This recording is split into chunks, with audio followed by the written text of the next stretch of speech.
नमस्कार, मैं हूं के उपाध्याय। आप देख रहे हैं जनता टीवी। इस बार बातचीत होगी एक विशेष समुदाय की बगावत की। बगावत भाजपा को वोट देने की, बगावत भारतीय जनता पार्टी का समर्थन करने की। इसका खामियाजा मुस्लिम समुदाय के एक युवक बाबर अली को जान गंवाकर देना पड़ा।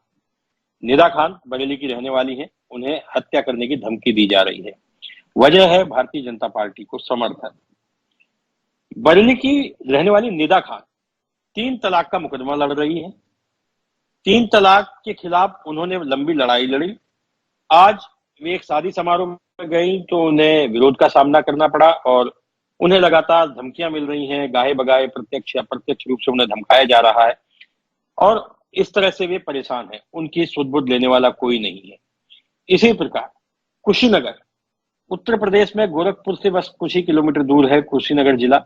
कुशीनगर में बाबर अली नाम के एक युवक ने भारतीय जनता पार्टी की जीत पर मिठाइयां बांटी, नारे लगाए, जय श्री राम के नारे लगाए। नतीजा ये हुआ कि मुस्लिम समुदाय के लोगों ने बाबर अली को घेर लिया। घेर करके इतना पीटा कि उसकी हत्या हो गई। बाद में मुख्यमंत्री योगी आदित्यनाथ ने बाबर अली की मां से बातचीत की। उनकी मां फूट फूट कर रो रही थी। उनके बेटे की हत्या हुई थी और इसका किसी के पास कोई जवाब नहीं था। तब मुख्यमंत्री योगी आदित्यनाथ ने कहा कि अब से मैं ही आपका बेटा हूं। सियासत अपनी जगह है। सियासत में वादे, नारे, ये सब चलते रहते हैं। चुनावी सभाओं में गर्मजोशी के साथ देने वाले भाषणों को नेता लोग तो भूल जाते हैं, लेकिन आम पब्लिक, उनके आसपास रहने वाले लोग, उनके रिश्तेदार इसको दिल पर ले लेते हैं और उसको निजी दुश्मनी मान लेते हैं। बरेली की रहने वाली दूसरी महिला थी उजमा। उजमा का घर टूटने की नौबत है। उजमा ने बीजेपी को वोट कर दिया। वो बीजेपी के 3 तलाक वाले कानून से खुश थी। उसने बीजेपी को वोट कर दिया। लिहाजा उनके एक दूल्हा, उनके पति हैं, उनके मामा है, वे नाराज हो गए। अब उसे जो है तमाम तरह की मुसीबतों का सामना करना पड़ रहा है। आखिर क्यों? मुस्लिम समुदाय के नेता भी चुप हैं। समाजवादी पार्टी, जिसे मुस्लिम समुदाय का सर्वाधिक वोट मिला है, लेकिन इस मुद्दे पर कोई नेता नहीं बोला। नहीं कोई नेता किसी पीड़ित के घर पहुंचा है। आखिर इस तरह का ये दोहरा बर्ताव क्यों? इस दोहरे बर्ताव की वजह क्या है? संविधान हम सबको आजादी देता है बोलने की, अभिव्यक्ति की। उसके बावजूद भी संविधान की जब बात आती है तो अभी भी हमारे यहाँ कई तरह की दूरियां हैं।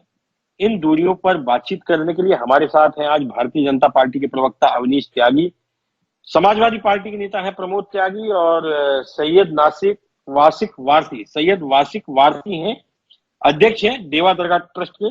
प्रमोद गोस्वामी वरिष्ठ पत्रकार के नाते हमारे साथ जुड़ेंगे। आप सभी मेहमानों का बहुत बहुत स्वागत है। मैं समाजवादी पार्टी के त्यागी जी से बातचीत की शुरुआत करता हूं। त्यागी जी, मुस्लिम समुदाय के लोगों ने अगर भारतीय जनता पार्टी को वोट कर दिया या भारतीय जनता पार्टी के पक्ष में नारे लगा दिए, तो क्या यह उनका इतना बड़ा अपराध है कि उसकी हत्या कर दी जाए? और कुछ महिलाएं, उनको इतना विरोध का सामना करना पड़ रहा है कि उनका घर से निकलना मुश्किल हो गया है। समाजवादी पार्टी एकमात्र ऐसी पार्टी है उत्तर प्रदेश में जिसे मुस्लिम समुदाय का सर्वाधिक वोट मिला है। लेकिन इस बार खास बात यह रही कि सपा के अलावा अगर मुस्लिम वोट किसी को मिला है, बसपा कांग्रेस से भी ज्यादा, तो वो भारतीय जनता पार्टी को मिला है। समाजवादी पार्टी इस तरह की घटनाओं पर क्या सोचती है और समाजवादी पार्टी का रुख क्या है? प्रमोद त्यागी जी। देखिए उपाध्याय जी, जनतंत्र में प्रेस को एक चौथा स्तंभ माना गया है। अगर प्रेस निष्पक्ष ना हो तो अभी आप कह रहे थे कि संविधान कैसे बचेगा। वास्तव में संविधान कैसे बचेगा?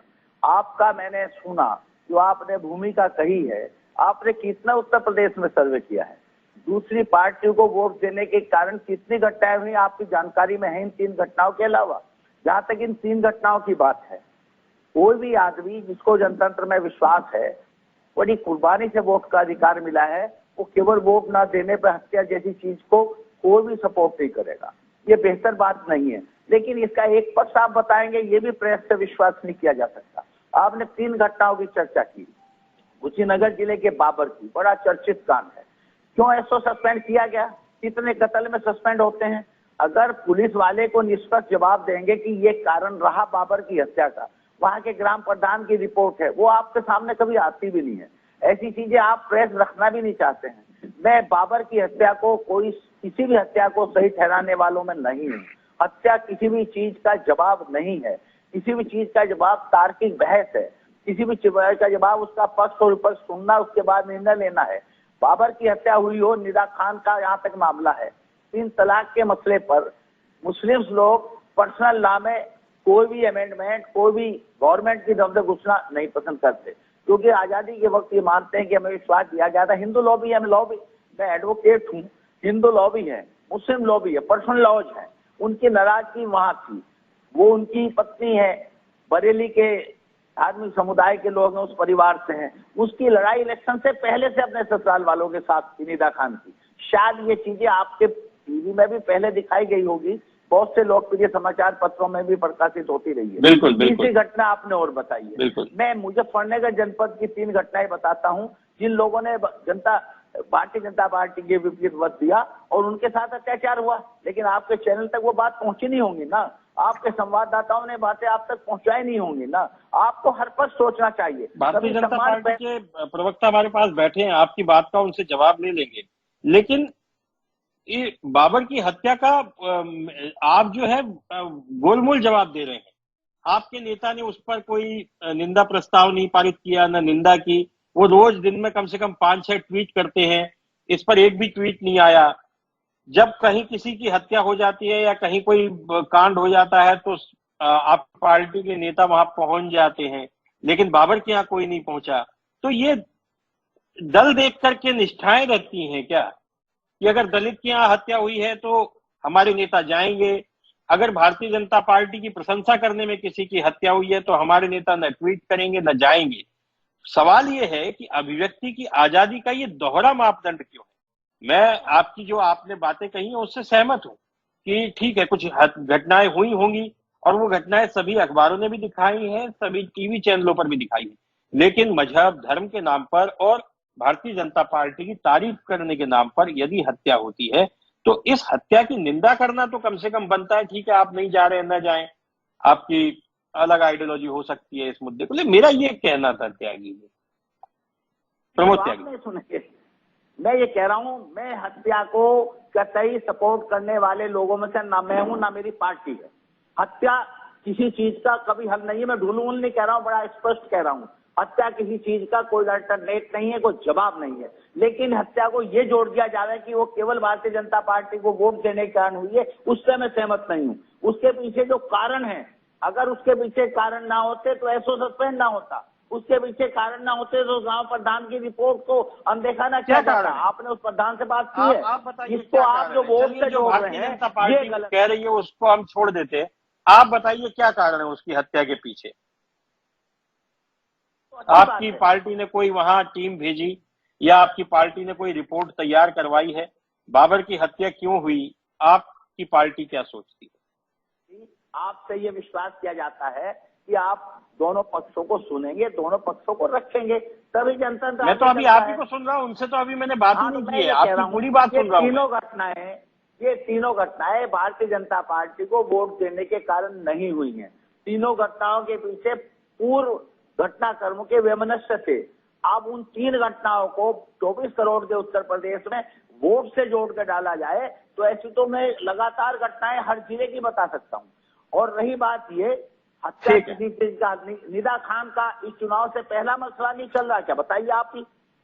दूसरी आपने घटना बताई कि 3 तलाक के प्रशंसक थी, इसलिए उसके पति, अगर पति पत्नी का विवाद को आप भारतीय जनता पार्टी और समाजवादी पार्टी के उससे लेके चलोगे तो ऐसी तो घटनाएं आप रोज पति पत्नी के विवाद हैं, उनमें कह सकते हो निजी आधार तो कोई वोट दे सकता, और वोट तो गुप्त है। आपको कैसे पता लगा उसने भारतीय जनता पार्टी को वोट दिया?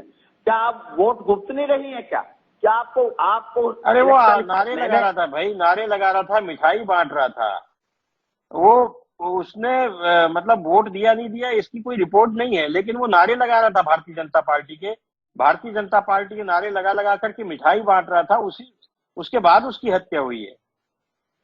उपाध्याय जी, आपके पास कोई वीडियो है, ऑडियो है, या जो इलेक्शन कोड गुप्त वोट का है वो भी आज डिकोड हो गया है क्या? हम तो कहते हैं कि डिकोड है, हम तो कहते हैं मशीनों की सब चीजें पता है भारतीय जनता पार्टी को। आपका चैनल उसको सपोर्ट कर रहा है, उसको कोऑपरेट कर रहा है, तो बहुत बेहतर बात है। वो इलेक्शन गुप्त होता है, हम किसी को इलेक्शन हम एक्ट सवाल में कर रहे हैं भाई, सपोर्ट कहाँ कर रहे हैं? मैं तो देखिए आप ही की बात सुन रहा हूँ अभी। अवनीश त्यागी जी से तो मैंने पूछा ही नहीं है, नहीं तो अवनीश त्यागी जी से अभी पूछेंगे, आपने जितनी भी सवाल उठाए अवनीश त्यागी जी से बात करेंगे। लेकिन मैं सवाल तो पूछूंगा ना आपसे भाई। आप जरा जरा सी घटनाओं पे अखिलेश जी ट्वीट करते रहे, प्रतिनिधि मंडल जाता रहा, लेकिन बाबर के यहाँ कोई नहीं गया, एक ट्वीट भी नहीं हुआ। ये दोहरा बर्ताव है। मेरा सवाल तो सिर्फ इतना सा है, मैंने तो कुछ घुमा फिरा के पूछा ही नहीं। देखिए उपाध्याय जी, जब मुख्यमंत्री जी खुद उनके बेटे बन गए तो प्रतिनिधि मंडल की आवश्यकता कहाँ रहेगी? हमारा प्रतिनिधि मंडल वहां। बिल्कुल ठीक है, योगी आदित्यनाथ जी उनके बेटे बन गए, इसलिए अखिलेश जी को उनके यहाँ जाने की आवश्यकता नहीं है। अवनीश त्यागी जी, आपने सपा के नेता को पूरा सुना, प्रमोद त्यागी जी को, वे भी त्यागी है। उनका कहना है कि उनकी हत्या भारतीय जनता पार्टी को वोट देने की वजह से नहीं हुई। दूसरी बात, उनका एक सवाल यह भी है कि भारतीय जनता पार्टी को वोट दिया ये कैसे पता। तीसरा, उन्होंने कहा कि पूर्व वैमनस्य के कारण हुआ है, तो भारतीय जनता पार्टी इसको मुद्दा क्यों बना रही है। और चौथा, उन्होंने कहा कि योगी आदित्यनाथ जब उनके बेटे बन गए हैं तो अब किसी को जाने की आवश्यकता नहीं है। अविनाश त्यागी जी, इन तमाम सारे मुद्दों पर आपका क्या कहना है? दूसरी बात यह भी है कि यह तो राजनीति है, अपनी जगह चलती रहेगी, लेकिन अब जब सरकार बन गई है, चुनाव खत्म हो गए हैं, तो इस देश में, इस प्रदेश में रहने वाले हर वर्ग की रक्षा करने का दायित्व जो वर्तमान सरकार है, भारतीय जनता पार्टी की सरकार है, उसका है। अब आपका जवाब क्या है, अवनीश त्यागी जी? मैं अब प्रमोद त्यागी जी का बड़ा सम्मान करता हूं, पर मैं ये भी कहता हूं कि क्योंकि समाजवादी पार्टी बुरी तरह से बौखला गई है हार के बाद, तो इस तरह से बयान दे रहे हैं तो कोई आश्चर्य की बात नहीं है। उनके नेता भी इसी तरह की बातें कर रहे हैं। देखिए, ये मुसलमान मरा था, अगर कहीं और वजह से मुसलमान मरा होता प्रमोद जी, तो ये अखिलेश जी के ट्वीट भी भर जाते और समाजवादी पार्टी बड़ी जोर से चिल्लाती, क्योंकि वो भाजपा की जीत पे मिठाई बांट रहा था। वोट देने की बात नहीं थी, वो भाजपा की जीत पे मिठाई बांट रहा था, वो भाजपा का समर्थक था। तो उसको मार डाला कुछ लोगों ने, उन्मादी लोगों ने। ये उन्माद जो फैलाया जा रहा है, खासतौर से तुष्टीकरण की नीति की जो अति कर दी गई थी, उसका नतीजा ये है कि उनको बर्दाश्त नहीं हो रहा मुसलमान अगर भाजपा की तरफ चले जा रहे हैं। वो निदा हो या बाबर हो या ऐसे गली गली गांव में बहुत सारे मुसलमान हैं जिन लोगों ने भाजपा का समर्थन किया है, उन लोगों को अपने समाज में प्रताड़ित किया जा रहा है। ये तो संयोग है कि ये सारी घटनाएं वहां पहुंची हैं और ये सारी बातें हुई। तो मैं ये कहूंगा कि इस तरह की जो मानसिकता बड़े नेताओं की है या एक पार्टी विशेष की है कि उनका मुसलमान तो मुसलमान और भाजपा का समर्थन कर दे तो मुसलमान नहीं, उसको ना ट्वीट करेंगे, ना उसका समर्थन करेंगे, ना उसकी हत्या की निंदा करेंगे। तो ये दुर्भाग्यपूर्ण है। निंदा किसी भी इंसान की हुई हो। प्रमोद जी, मैंने बात आपकी सुनी है पूरी तरह से, मेरी बात सुनी और तब उनको सुनना चाहिए मेरी बात की। तो बाबर जो मरा है, बाबर मरा है चुनाव के बाद जो कुंठा उभरी है एक वर्ग विशेष में भाजपा की भारी जीत से, उसका नतीजा है। और जो उन लोगों को पढ़ाया गया है, खास एक वर्ग विशेष के और एक पार्टी विशेष के नेताओं को जिस तरह से कूट कूट के भरा गया है कि क्रांति ला देंगे, हटा देंगे, ये कर देंगे, वो कर देंगे, बर्दाश्त नहीं करेंगे, चुनाव आ जाए तो हम चुनाव के बाद हम देख लेंगे, हमारी सरकार आ रही है, जाके ईवीएम मशीनें टटोलने लगे, ईवीएम की रक्षा करने लगे, पता नहीं क्या क्या तमाशा उनको करने लगा। पर जनता के मन को वो भाप नहीं पाए कि जनता चाह रही थी बदलाव। जनता उनको नहीं चाह रही है, उनके मन को, उनके जो कार्यकाल देखा है 12 से लेकर 17 तक का, उसको बर्दाश्त नहीं कर पा रही, उसे दोहराना नहीं चाहती है। इसी कारण भाजपा को 33 सालों बाद प्रदेश में ऐसा बहुमत मिला कि कोई मुख्यमंत्री पूर्ण बहुमत के साथ, मजबूती के साथ आया। वो अपनी इस कल्याणकारी योजनाओं के कारण। मैं आपकी बात समझ गया। मुझे ये भी बताइए कि अब तमाम जगहों से इस तरह की घटनाएं आ रही हैं। कानपुर में कोई किदवई नगर है, वहां सलीम नाम के एक व्यक्ति ने भाजपा का झंडा लगा लिया, उसके साथ मारपीट हो गई। तो इस तरह की घटनाएं रोकना तो अब भारतीय जनता पार्टी सरकार की जिम्मेदारी है ना? नहीं, सरकार काम कर रही है। अवनीश सरकार ने, मैं कह रहा हूं ना कि सरकार बड़ी सख्ती से काम कर रही है। जो घटना कुशीनगर की हुई, संबंधित थानाध्यक्ष के खिलाफ कार्रवाई हुई है, दोषियों के खिलाफ सख्ती से कार्रवाई हो रही है। और जो इस तरह की घटनाएं हैं, सभी जगह कहा गया है कि इस तरह की घटनाएं ना हो।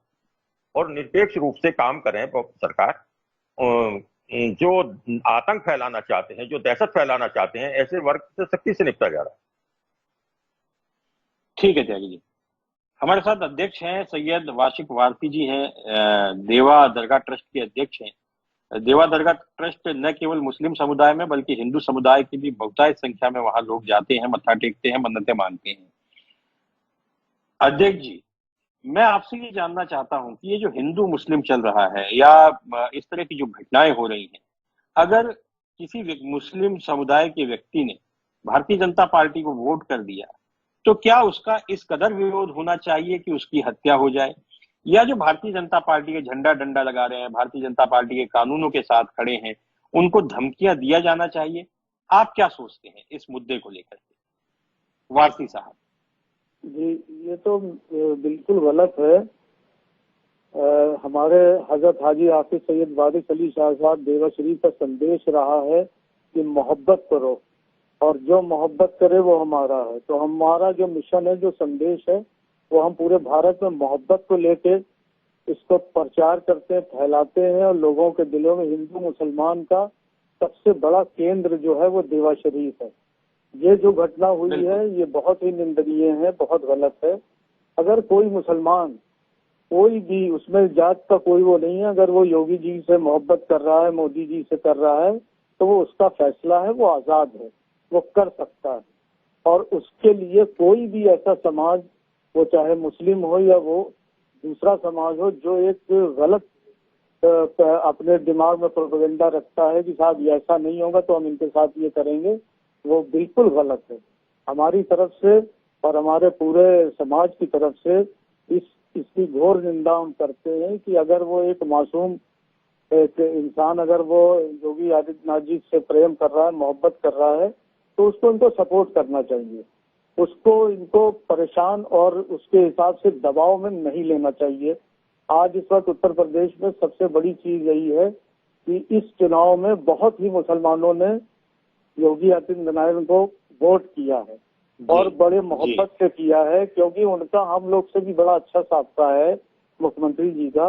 वो देवा अपने आदमियों को गोरखनाथ जी से भेजते हैं, यहाँ देवा के बाद लोग मथुरा जाते हैं, तो हम सब एक साथ होके एक ताली बजाते हैं। और इसमें अगर कोई राजनीति करता है, कोई इस तरह से गलत परेशानियां पैदा करता, तो वो हमारे यहाँ का राष्ट्र विरोधी है, दुश्मन है देश का।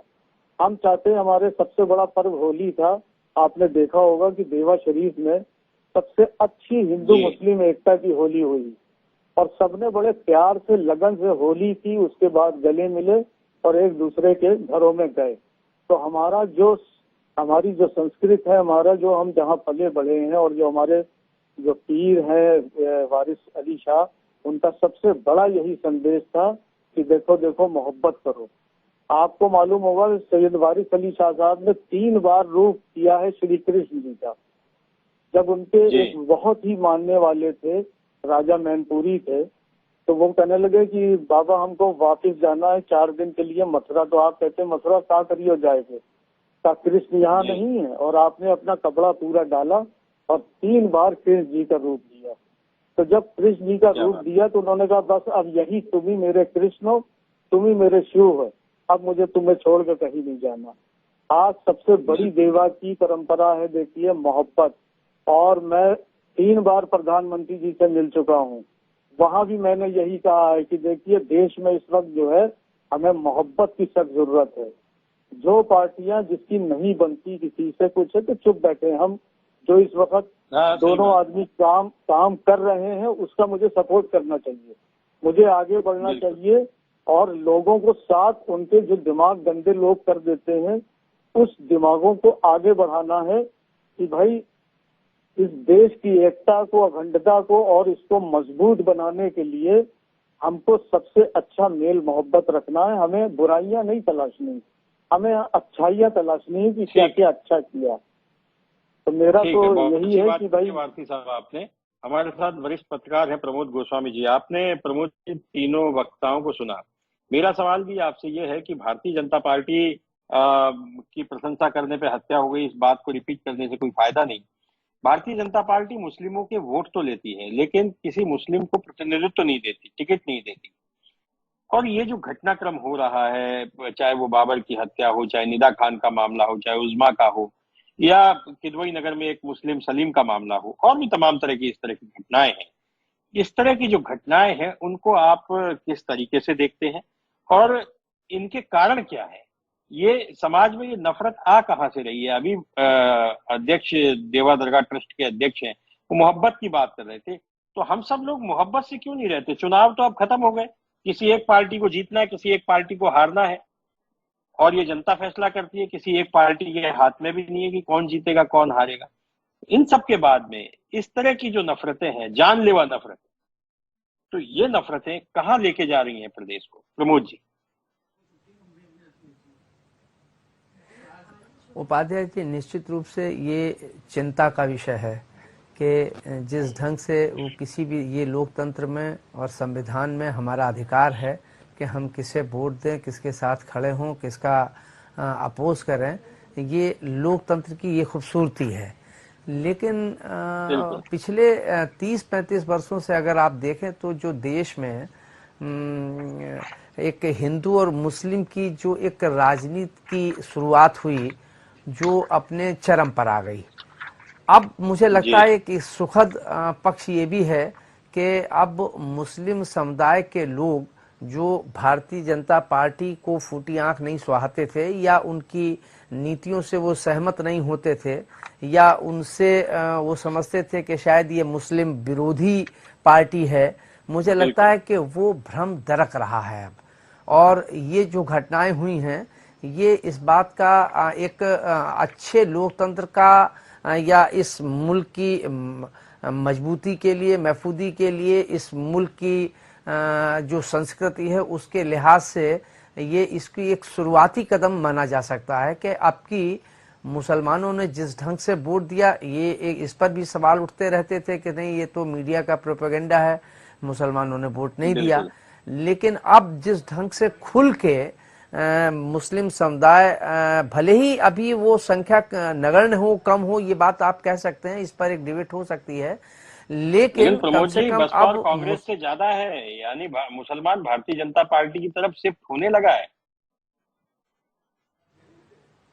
मैं अब उपाध्याय जी यही बात कह रहा था कि जो इसका एक ये एक दुखद पक्ष है कि उसकी एक राजनीतिक कारणों से या वोट देने के कारणों से या तलाक जैसे मुद्दे को लेके धमकियां या झंडा लगाने पर उसको मारपीट, ये लोकतंत्र के लिए धब्बा तो है ही, लेकिन उसके और उसकी निंदा भी की जानी चाहिए। लेकिन उसका एक सुखद पक्ष, जो मैं इससे ज्यादा सुखद पक्ष देखता हूं कि जो लोकतंत्र के लिए एक सुखद पक्ष है कि जो इस देश, ये देश, ये मुल्क विश्व का अकेला ऐसा मुल्क है कि जहां हर धर्म के, हर समुदाय के, हर खान पान के, हर रहन सहन के, पहनावे के लोग यहाँ रहते रहे हैं और मोहब्बत के साथ रहते रहे, मिलजुल के रहते रहे।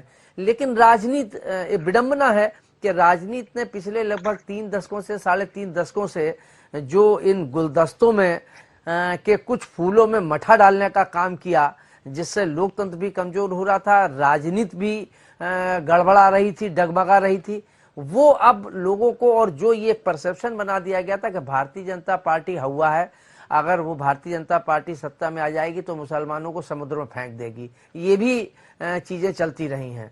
तो कम से कम अब वो भ्रम टूटा है भारतीय जनता पार्टी के कई राज्यों में, केंद्र में सत्ता में आने के बाद जो ये भ्रम फैलाया जाता, तो भ्रम फैला के जो वोट लिया जाता था या इस लोकतंत्र को कमजोर करने की राजनीतिक दलों की कोशिशें होती थी, वो भारतीय जनता पार्टी के आने के बाद ये बात तो निश्चित है कि अब ना तो अब किसी में ये भ्रम रह गया है कि मुसलमानों को समुद्र में फेंक दिया जाएगा, न ये भ्रम रह गया है कि ये मुसलमानों की विरोधी है।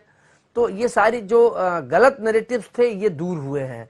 और ये जो जिस ढंग से अभी प्रमोद जी ने जो ये बात कही, मैं सिर्फ एक बात कहना चाहूंगा कि उसकी ये गलत है, उसकी निंदा पार्टी लेवल से होनी चाहिए थी। वो सब इंसान मरा है, वो किसी दल, और अगर मौत हुई भी है दलीय आधार पर, तो उसकी तो और मजम्मत होनी चाहिए थी, उसकी तो आगे बढ़कर मजम्मत होनी चाहिए थी कि नहीं, वोट किसी को भी दें ये उसका हक है, मिठाई बांटे ये उसका हक है, लेकिन इसके मतलब ये नहीं है कि तुमने हमको वोट को दे दिया तो तुम हमको मार दोगे, या हमने झंडा लगा दिया बिल्कुल अमुक बिल्कुल। पार्टी का तो तुम उसको पिटाई कर दोगे, या तलाक अगर ले लिया तो हम उस पर जो है धमकी देने लगेंगे मारने की। तो ये जो चीजें हैं निश्चित रूप से ये एक समाज में राजनीतिक परिप्रेक्ष्य में कह रहा हूं, जो समाज में एक गलतफहमियां थी वो गलतफहमियां दूर हो रही हैं, और बेहतर होता जो ये बात कही कि योगी जी ने उसको अपना बेटा मान लिया। तो इसलिए ठीक है प्रमोद जी, मतलब ठीक है, आते हैं प्रमोद जी। आपके प्रमोद त्यागी जी, आपने सुना गोस्वामी जी कह रहे थे, गोस्वामी जी किसी राजनीतिक दल से ताल्लुक नहीं करते, पुराने पत्रकार हैं। भारतीय जनता पार्टी का एक भय फैलाने की कोशिश तमाम राजनीतिक दलों ने की मुस्लिमों का वोट प्राप्त करने की। भारतीय जनता पार्टी की तरफ धीरे धीरे मुस्लिम आकर्षित हो रहे हैं, ये सपा के लिए भी खतरे की घंटी है। खासतौर पर उत्तर प्रदेश में मुस्लिमों का एक मुश्त वोट सपा को मिलता रहा है। अभी हाल ही में आपने पढ़ा होगा कि आरएसएस रमजान के महीने में इफ्तार की दावतें प्रतिदिन करने जा रहा है आंध्र प्रदेश में। तो जाहिर है कि वो अब मुस्लिमों पे काम करने लगे हैं। जिस प्रकार से उन्होंने एक एक वर्ग, एक एक दलित वर्ग पर काम किया और अब वो मुस्लिमों पर काम करने लगे, मुस्लिमों को वो ये समझाने की कोशिश करेंगे कि हम आपसे अलग नहीं हैं, हम आप भी इस देश के नागरिक हैं, हम भी इस देश के नागरिक हैं। तब फिर जो मुसलमानों के वोट के लिए जो पार्टियां लालायित रहती थी उनका क्या होगा? खासतौर पर समाजवादी पार्टी क्या इस बारे में कुछ सोच रही है कि अगर भारतीय जनता पार्टी को थोड़ा सा भी मुस्लिम वोट इसका है तो भविष्य के लिए वह और बड़ा खतरा है? प्रमोद त्यागी जी। उपाध्याय जी, आप भी और आदरणीय प्रमोद जी भी चिंता मुक्त हो जाइए। समाजवादी पार्टी क्या कर रही है नहीं कर रही है इसकी आपको कम से कम चिंता करनी चाहिए। मुझे बहुत प्रसन्नता है। नहीं, मैं चिंतित नहीं हूँ, चिंता तो आपको करनी चाहिए, मैं क्यों चिंतित कह रहे थे, मेरी बात आप सुन लें। एक वरिष्ठ हाँ, बोलिए बोलिए कह रहे थे कि समाजवादी पार्टी की पहली बात तो यह है कि चाहे हमारे मित्र अवनीश जी हों, चाहे देवा शरीफ के हों, चाहे प्रमोद जी हों, जिस सेकुलर पॉलिटिक्स को भारत के संविधान के पास और सभी सेकुलर पार्टी मानती रही थी, आज आप लोगों के मुंह से अपरोक्ष रूप से उसकी प्रशंसा हुई है। मैं प्रमोद जी से प्रश्न करूंगा, अगर वो वरिष्ठ पत्रकार हैं तो पिछली बार योगी जी की सरकार थी, सहारनपुर जनपद में राजपूत समुदाय के लोगों ने दलित लोगों के साथ इसलिए मारपीट किया कि उन्होंने भारतीय जनता पार्टी को नहीं, बहुजन समाज पार्टी को वोट दिया था। बहुत बड़ा मसला पूरे देश में हुआ। शायद प्रमोद जी उस वक्त ना रहे हों, प्रेस से छुट्टी में हो, या आपके चैनल पर ना आया हो। तब क्या था, क्या वो सही था कि उन्होंने बहुजन समाज पार्टी को वोट दे दिया और उन्होंने भारतीय जनता? निंदा करते हैं, हम भी निंदा करते हैं, इस चैनल पे मैं अधिकृत तौर पर निंदा करता हूँ, गलत था। लेकिन ये गलत को गलत कहने का साहस आप भी तो करिए जनाब। आपकी पार्टी के नेता ने तो एक ट्वीट भी नहीं किया, जबकि अभी दिन में उनके 5-6 ट्वीट आते हैं। मतलब ऐसा नहीं है ट्वीट नहीं करते वो, लेकिन इस मुद्दे पर न ट्वीट है, खामोशी है। वरिष्ठ पत्रकारों की भी मजबूरी है, लेकिन मेरी मजबूरी नहीं है। मैं स्पष्ट बात कहता रहा हूं, कहता रहूंगा। ये अच्छी बात है। मैंने ये कभी नहीं कहा, शायद प्रमोद जी भी नहीं सुन पाए, मैंने कहा हत्या किसी भी प्रकार की गलत है, लेकिन हत्या को किस प्रकार से प्रस्तुत किया जाता है ये भी गलत है। निष्पक्ष रूप से उनके तथ्यों को अगर प्रस्तुत किया जाए, बाबर की हत्या हुई है, निश्चित रूप से गलत है, निश्चित रूप से गलत है। प्रमोद जी अगर मेरी बात सुन रहे हो, मैं आग्रह से कह रहा हूं, निश्चित रूप से गलत है। लेकिन आप कहीं भी बात को अनदेखा कर जाने और उस पक्ष को आपने कैसे निर्णय ले लिया? अभी मैं 2 वरिष्ठ लोगों के मुंह से ये सुन रहा था कि अब बहुत वोट पड़ने लगी है भारतीय जनता पार्टी को। अच्छी बात है, लेकिन ये इलेक्शन गुप्त है या नहीं? प्रमोद जी आप मुझे बताएंगे इलेक्शन गुप्त है या नहीं? मैं आज तक नहीं समझ पाया। मैंने 50 साल राजनीति में गुजार दिए, मैं बार का 8-10 दफे प्रेसिडेंट रहा हूं, वकील के नाते भी अच्छी वकालत की है, राजनीति के रूप में भी, कि इलेक्शन का पता लग कैसे जाता है कि ये वोट इधर जा रहे हैं इधर जा रहे हैं। कहीं ना कहीं देखिए, एक कहावत है हमारे गांव में, पश्चिम में, अवनीश जी समझ जाएंगे, ये भी मेरे बराबर के जिले के हैं, मेरे मित्र हैं, छोटे भाई हैं। सोते हुए को आदमी कोई भी उठा सकता है, और अगर कोई सोते का नाटक कर रहा है तो कितने घड़ियाल आप बजा लें, वो करवट नहीं बदलेगा। अगर आपको कोई पक्ष रखना है तय करके, तो कोई आपको संतुष्ट नहीं कर सकता। और अगर आप निष्पक्ष रूप से किसी डिबेट में आ रहे हैं तो आपको सब पक्ष सुनना चाहिए। धार्मिक आधार पर, जाति आधार पर पंथ निरपेक्ष तो हमारा संविधान है, हमारे प्रिम्बल में है पंथ निरपेक्ष। और मैं चाहता हूं, अच्छी बात है, भारतीय जनता पार्टी भी पंथ निरपेक्ष हो रही है। मैं बधाई देता हूं भारतीय जनता पार्टी नेतृत्व को पंथ निरपेक्ष हो। ये तो एक सुखद शुरुआत होने जा रही है। आपका चैनल भी बधाई का पात्र है, प्रमोद जी जैसे वरिष्ठतम पत्रकार भी बधाई के पात्र हैं। लेकिन हमें अपनी आत्मावलोकन भी करना चाहिए। हम जो बात कह रहे हैं कहीं हमारा निजी स्टेज तो वो बात नहीं कहलवा रहा। अगर हम निष्पक्ष रूप से जनतंत्र के हिमायती हैं, निष्पक्ष रूप से सही डिबेट करना चाहते हैं, तो किसी भी बाबर की हत्या ना हो ऐसा काम करने की कोशिश की जाए। और भी हत्याएं हुई हैं, मैं नोएडा की बहुत जगह ये बता सकता हूँ, उस पर तो प्रमोद जी ने कभी राय नहीं रखी। प्रमोद जी मेरी बात सुनिए। आपने बिल्कुल हत्या की निंदा की और आपने बिल्कुल डंके की चोट पे कहा कि नहीं होनी चाहिए, किसी भी तरह की हत्या की निंदा की। लेकिन यही बात आपके नेता ने क्यों नहीं कही? आपके नेता को क्या आपत्ति थी? आपने कितने अच्छे तरीके से समझाया, हमारे समझ में भी आ गया। और आपने कहा कि वो हत्या नहीं होनी चाहिए, चाहे किसी की भी हत्या हो, जायज नहीं कह सकते। तो आपके नेता ने क्यों नहीं की? मेरा सिर्फ इतना सा सवाल है। हिंदू हूँ, मैंने वोट दिया है, मेरे परिवार ने वोट दिया है, मेरे मिलने वालों ने वोट दिया है। अब वो प्रमोद जी माने ना माने, उनको सहमत करना मेरी जिम्मेदारी भी नहीं है। मैं उनको संतुष्ट करना मेरा ड्यूटी नहीं है। लेकिन सही बात कहना मेरा प्रमोद जी को संतुष्ट करने की नहीं कह रहा हूं मैं कह रहा हूं आपके नेता ने निंदा नहीं की है। मैं ये कह रहा हूं जिस प्रकार से आपने अभी कड़े शब्दों में निंदा की, उस तरह के सामान्य शब्दों में भी निंदा आपके नेता ने नहीं की। मैं ये कह रहा हूं। अपने फोन से निकाल के अभी दिखा सकता हूं। उन्होंने ट्वीट किया है कि किसी भी हत्या का हम समर्थन नहीं करते हैं, समाजवादी। लेकिन हत्या के कारणों का भी सही पता होना चाहिए। मुझे बहुत कुछ बातें हैं, घटनाओं का पता है। मैं नहीं चाहता कोई वैमनस्य बढ़े। मैंने सहारनपुर का, प्रमोद जी जवाब देते सहारनपुर की घटना का, मैं उनको बहुत ध्यान से शांतिपूर्वक सुन रहा था तो उन्होंने बात कही। अवनीश त्यागी जी, हत्या के कारणों का भी पता लगना चाहिए। दूसरी बात, इसमें अल्पसंख्यक आयोग ने संज्ञान लिया है। अल्पसंख्यक आयोग को संज्ञान क्यों लेना पड़ा? सरकार की कार्रवाई क्यों नहीं हुई? और जैसा प्रमोद जी लगातार सवाल कर रहे हैं कि हत्या के पीछे के कारणों पर जाना चाहिए, आप और आपकी पार्टी और आपकी सरकार इस मुद्दे पर किस तरीके से लेते हैं, किस तरीके से सोचते हैं? अवनीश त्यागी जी, जो हत्या हुई है वो पहले दिन से ही, जब से ये घटना हुई है तभी से सरकार बहुत सतर्क है। खुद मुख्यमंत्री जब पीड़ित परिवार से बात कर लें, इससे बड़ी बात कुछ होनी चाहिए। और कार्रवाइयां हो रही हैं, दोषियों पे कार्रवाई हो रही है, पुलिस वालों पे कार्रवाई हुई है। और जहां तक आप ये बात कह रहे हैं कि भाई सरकार आश्वस्त करे और अल्पसंख्यक आयोग तक क्यों गया, क्योंकि अल्पसंख्यक से जुड़ा मसला है, तो निश्चित रूप से आयोग के पास जाएगा, आयोग संज्ञान लेगा। ये तो स्वतः संज्ञान लेते हैं आयोग, और उसने संज्ञान लिया होगा। ये मुसलमान की हत्या हुई, अगर ये मुसलमान की हत्या पे अखिलेश जी इतने शांत बने हुए हैं क्योंकि उसने भाजपा को समर्थन करा, भाजपा का जय जय करी, तो मुसलमान अगर वो किसी कुछ और तरह का होता तो दूसरा रूप होता उनका। इतना तुष्टीकरण करना ठीक नहीं होता। ये मैं और कहूंगा, मैं प्रमोद जी से भी, आदरणीय प्रमोद जी से भी कहूंगा कि इस तरह के लोग जो इस तरह जो हत्या कर रहे हैं लोग, एक तत्व जो है, एक वर्ग जो है, उसको बढ़ावा मिल रहा है। एक दहशतगर्दी को बढ़ावा देने वाले उन लोगों को बढ़ावा दे रहा है। उनकी बड़ी सख्ती से उनकी निंदा की जानी चाहिए थी। पार्टी, समाजवादी पार्टी का ये पहला दायित्व बनता था कि ऐसे लोगों को उकसावा ना मिले, उन्हें बढ़ावा ना मिले, उनको ऐसे तत्वों का कड़ाई से खंडन करना चाहिए। और दुर्भाग्य है कि समाजवादी पार्टी की तरफ से, केंद्रीय नेतृत्व की तरफ से कभी ऐसा नहीं हुआ।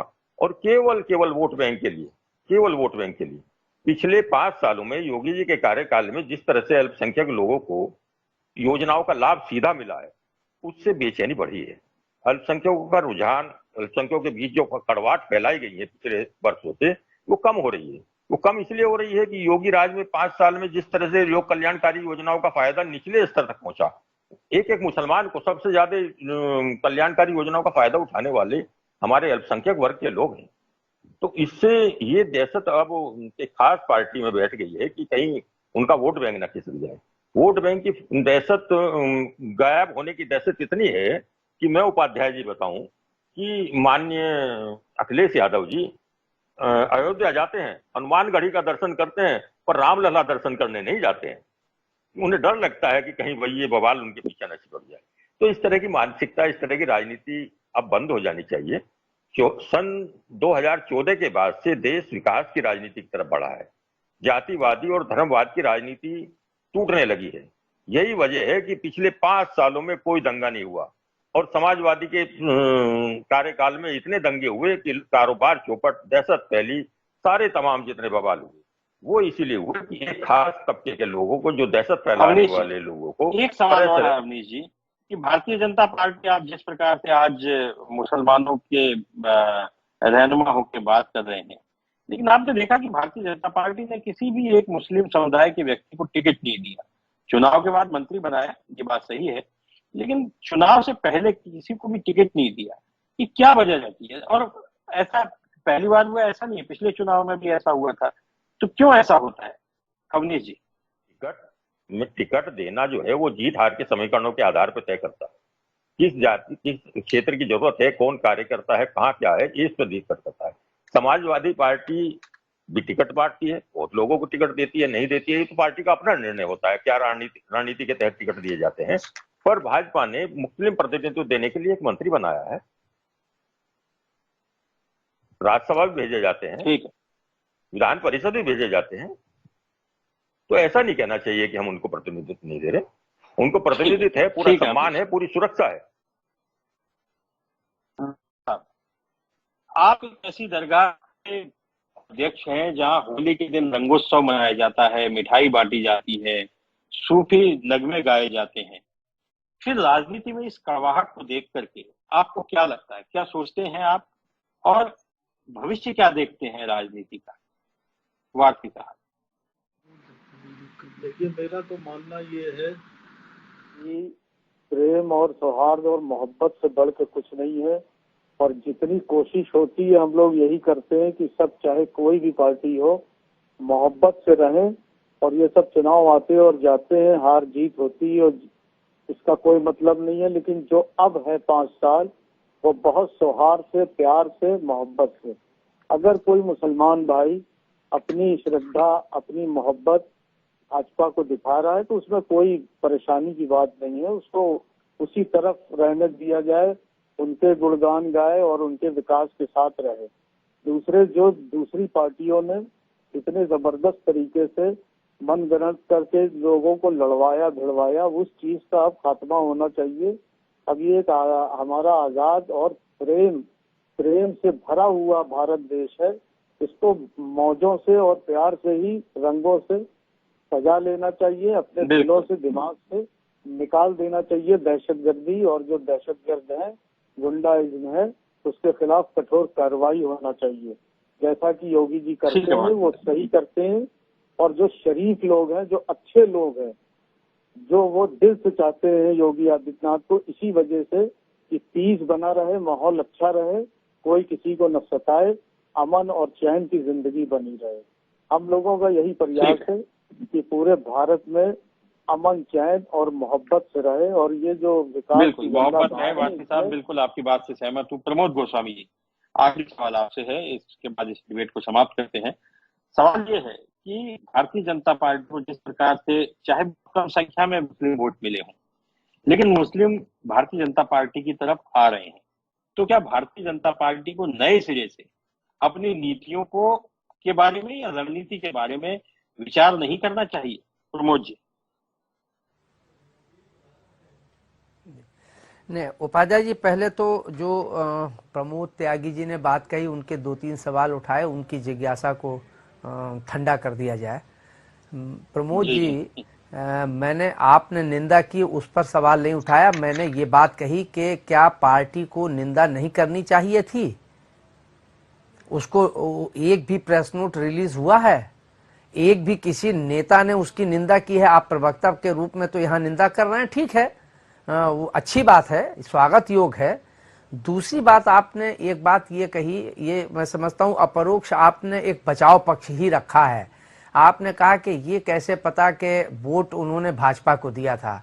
भाई, उसके घर झंडा लगा हुआ था, वो भाजपा की जीत की मिठाई बांट रहा था, तो अब वो बैलेट पेपर तो नहीं अपने घर पर टांगेगा। तो यही एक संदेश है। आप जो आप हैं यहाँ पर, तो आप सपा के जो बात प्रवक्ता हैं, तो आपको सपा के इसलिए वो भी उसका भारतीय जनता पार्टी का समर्थक रहा और उसने मिठाई बांटी बार बार, तभी उसकी हत्या की गई।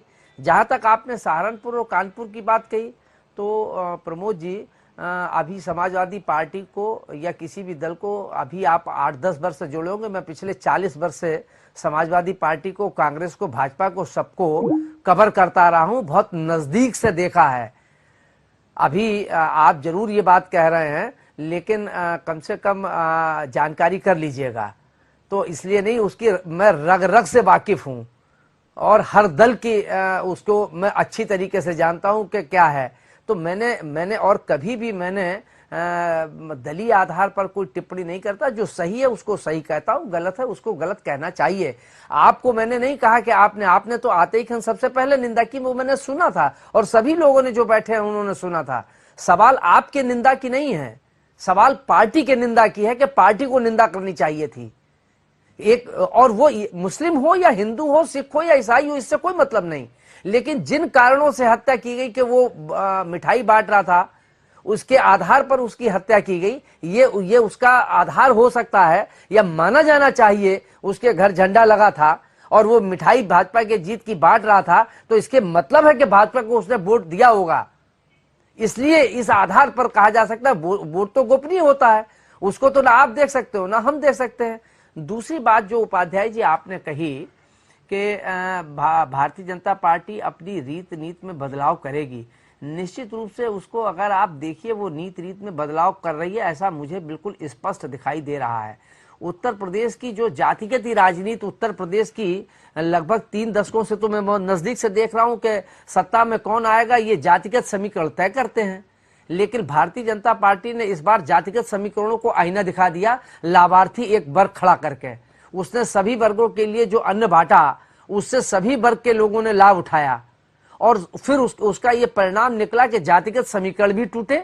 और शायद यही एक वजह ये भी है कि जो मुस्लिम समुदाय उधर गया तो जो लाभार्थी वर्ग में वो भी आता है, तो वो भी कहीं इस बात से प्रभावित हुआ कि नहीं, हमारी कोरोना के कारण या हमारी गरीबी के कारण या हमारी अन्य कारणों से हमको तेल, घी, अनाज मिला, तो वो उसने कहीं ना कहीं उसके मन मस्तिष्क पर इसका प्रभाव हुआ और उसने अपना वोट दिया। तो उसने ये भारतीय जनता पार्टी की रणनीति का ही हिस्सा मैं मानता हूं कि वो जिस ढंग से उसने योजना सब लोगों के लिए लागू करी, उससे जातिगत समीकरण भी दरके हैं और मुस्लिम समुदाय में भी कहीं ना कहीं उसने पैठ बनाने की कोशिश की है।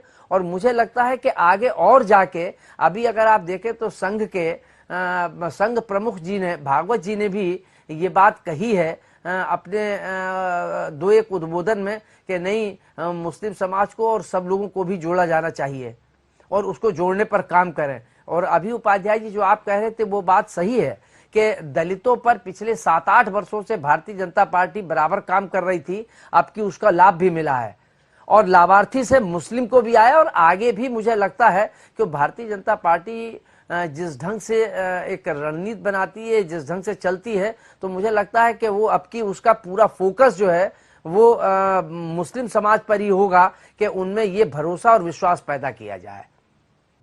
प्रमोद गोस्वामी जी, आपकी बात से मैं सहमत हूं। तो आपने जो कहा कि तुष्टीकरण की नीति हमें कहां तक लेके जाएगी, लेकिन आज हमारे पास वक्त इतना ही है। आप सब लोग हमारे साथ जुड़े, आप सब लोगों का बहुत बहुत धन्यवाद। यह थी भारतीय जनता पार्टी को वोट देने के बाद मुस्लिम समुदाय की जो नाराजगी है सामने आ रही है, उसको लेकर के बहस। अभी भारतीय जनता पार्टी को वोट देने के तमाम जगह से छोटे छोटे कई मामले आ रहे हैं। इन मामलों को लेकर के आगे क्या होता है, भारतीय जनता पार्टी की रणनीति क्या होगी, भारतीय जनता पार्टी इन्हें किस रूप में लेती है, और समाजवादी पार्टी जो मुस्लिमों की खैरख्वाह बनती है, रहनुमा बनती है, समाजवादी पार्टी की तरफ से एक भी ट्वीट इस तरह की घटनाओं पर न आना, ये चिंता का विषय है। लोकतंत्र में हार जीत चलती रहती है, राजनीति में जय पराजय का खेल चलता रहा है, चलता रहेगा, लेकिन न हार में न जीत में सबसे बड़ा जो लोकतंत्र का मजबूत स्तंभ है वह है जनता जनार्दन की आवाज। अगर जनता जनार्दन के ऊपर इस तरह के हमले होते रहेंगे, भीड़ इस तरीके से हत्याएं करती रहेंगी, तो यह निंदनीय है, इसकी निंदा की जानी चाहिए। लेकिन राजनीति के खेल अजब गजब है, राजनीति के खेल निराले हैं। राजनीति आगे क्या गुल खिलाती है, राजनीति में आगे क्या होने वाला है, ये कोई नहीं जानता। लेकिन इस तरह की घटनाएं रुकनी चाहिए। ये समाज में वैमनस्य पैदा करती हैं, ये समाज को तोड़ने का काम करती हैं। चाहे वोट कोई किसी को भी दे, ये लोकतंत्र में अधिकार है, ये अधिकार हमें संविधान ने दिया है। इस अधिकार की हमें रक्षा करनी है। समाचारों का सिलसिला जारी रहेगा। आप जनता टीवी देखते रहिए। नमस्कार।